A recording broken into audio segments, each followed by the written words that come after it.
Hi అండి, అందరూ ఎలా ఉన్నారు? బాగున్నారా? ఈరోజైతే క్యాబేజ్ పచ్చిశనగపప్పు కూర చూసేద్దాం. ముందుగా క్యాబేజ్ని కట్ చేసుకొని స్ప్రెన్ చేసుకొని పక్కన పెట్టేసుకోవాలి. తర్వాత పచ్చిశనగపప్పుని నేనైతే హాఫ్ క్యాబేజీ తీసుకున్నాను. హాఫ్ క్యాబేజీ ఒక గ్లాస్ అంత పచ్చిశనగపప్పుని నానబెట్టుకోవాలి. అరగంట ముందు నానబెట్టేసుకోవాలి. తర్వాత ఒక స్టవ్ ఆన్ చేసి దాంట్లోకి ఒక గిన్నె పెట్టేసుకొని ఒక 2-3 స్పూన్ల ఆయిల్ వేసుకోవాలి. ఆయిల్ వేడైన తర్వాత ఒక ఆనియన్ 2 పచ్చిమిర్చి కట్ చేసుకొని వేసుకున్న తర్వాత ఒక రెమ్మ కరివేపాకు కూడా వేసుకోవాలి. మొత్తం వేయించుకున్న తర్వాత ఒక 2 స్పూన్ల అల్లం వెల్లుల్లి పేస్ట్ వేసుకోవాలి. అల్లం వెల్లుల్లి పేస్ట్ పచ్చివాసన పోయేదాకా వేయించుకోవాలి. బాగా అల్లం వెల్లుల్లి పేస్ట్ కూడా వేగిపోయిన తర్వాత దాంట్లోకి మనం ఇందాక కట్ చేసి పెట్టుకున్న క్యాబేజ్ ముక్కలను వేసుకోవాలి. నేనైతే హాఫ్ క్యాబేజీ తీసుకున్నాను. మీరు క్యాబేజీ తీసుకునే దాన్ని బట్టి పచ్చిశనగపప్పు వేసుకోవాలి. క్యాబేజీ వేసిన తర్వాత ఒక చిటికెడు పసుపు, ఒక 1 స్పూన్ ఉప్పు వేసుకోవాలి.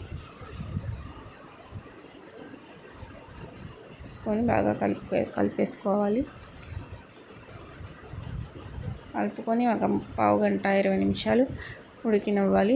మధ్యలో మూత తీసి కలుపుకుంటూ ఉడకనివ్వాలి. ఇదిగోండి, ఇలాగా ఉడికింది. ఇలాగా ఉడికిపోయిన తర్వాత దీంట్లోకి మనం ఇందాక నానబెట్టేసుకున్న పచ్చిశనగపప్పుని మొత్తం వేసేయాలి.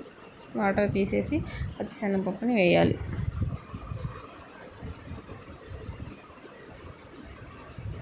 ఇవ్వండి,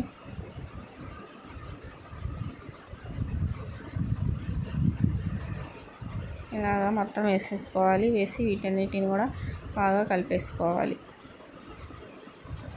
అంతా కలిసిపోయేటట్టు 5-10 నిమిషాలు దీన్ని కూడా ఉడకనివ్వాలి. అలాగా ఉడికిపోయిన తర్వాత దీంట్లోకి 1 స్పూన్ కారం, ఒక అర స్పూన్ ధనియాల పొడి, 1 స్పూన్ గరం మసాలా వేసుకొని ఉడకనివ్వాలి. 10 నిమిషాలు ఉడకనివ్వాలి. ఉడికిన తర్వాత ఇంకా అంతేనండి, స్టవ్ ఆఫ్ చేసుకొని దించేసుకోవడం. అంతేనండి, ఎంతో టేస్టీ అయిన క్యాబేజ్ పచ్చిశనగపప్పు కూర రెడీ. ప్లీజ్ సబ్స్క్రైబ్ చేసుకోండి, షేర్ చేయండి, కామెంట్ చేయండి, లైక్ చేయండి.